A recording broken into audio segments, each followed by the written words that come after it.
Almost didn't get that guy. While streaming Call of Duty Warzone, Mule discussed with chat how to make good films.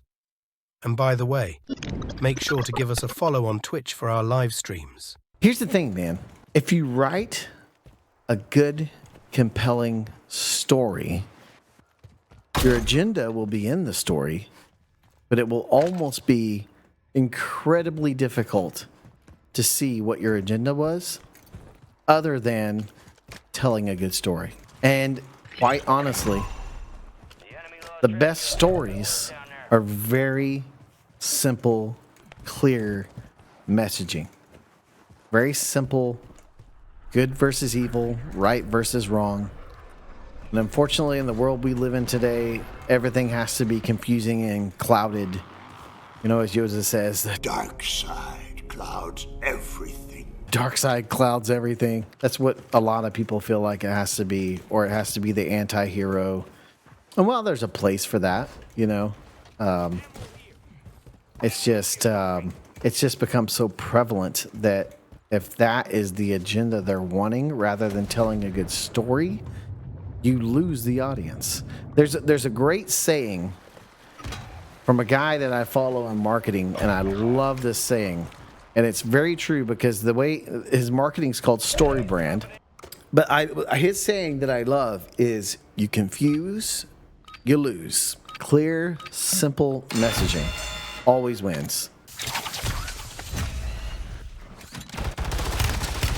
Oh, I barely got out of there, dude. Yeah, I mean, if you can tell a great story and not have like garbage in it, basically. My opinion is just lame. Like you can tell there's nuance in story, right? And there's a way to do it, but it's just like people forget how to convey emotion.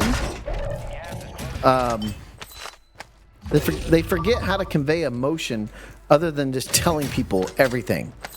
So there's an old classical saying in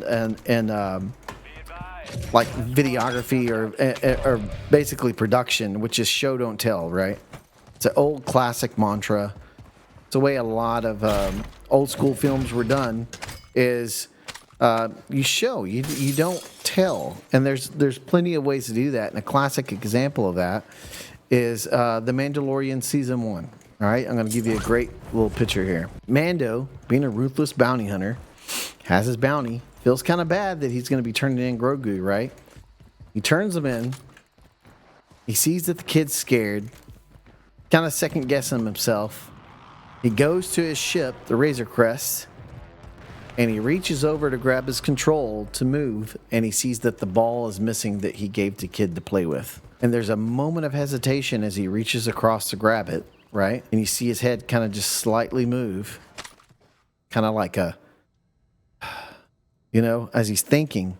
And that moment is a great way to communicate how he's feeling, and it allows the audience to have their own feelings in the situation and how they will respond, rather than telling them how they should respond. And so that's what a lot of modern film does, is it tells people how they should feel and respond, rather than giving them a moment to allow them emotionally to make them, like, give them an opportunity to make a choice of how they're going to respond and how they feel. Maybe it's anger. Maybe it's like, oh, don't be a wimp. Maybe it's like compassion, you know? And yeah, when he realizes what he's doing is wrong, you know?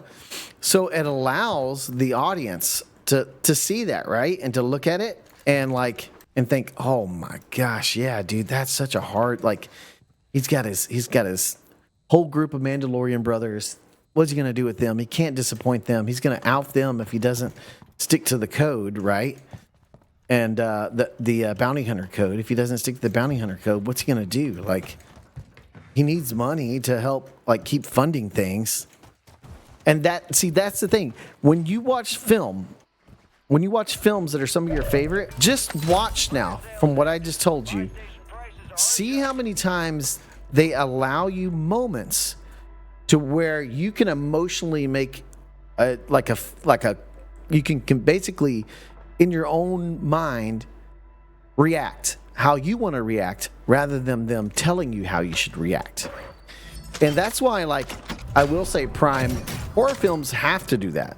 They have to allow you a moment to, like, oh, dang, what's going to happen here, right?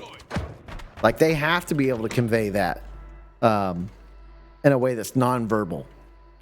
Like, you can't just say, I'm so scared. Because they're like, yeah, duh, we know that. We know you're scared, you know? But yeah, so that's what I feel like.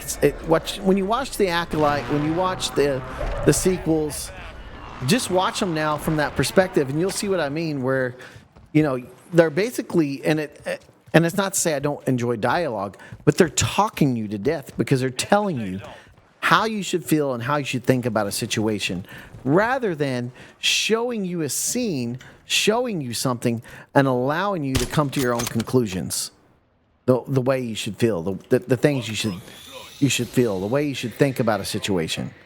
You know? Oh, almost got that guy. So that's just my thoughts, man. Make sure to like and subscribe, or we will execute Order 66. Check out our other videos on the screen as well. Yes, my lord.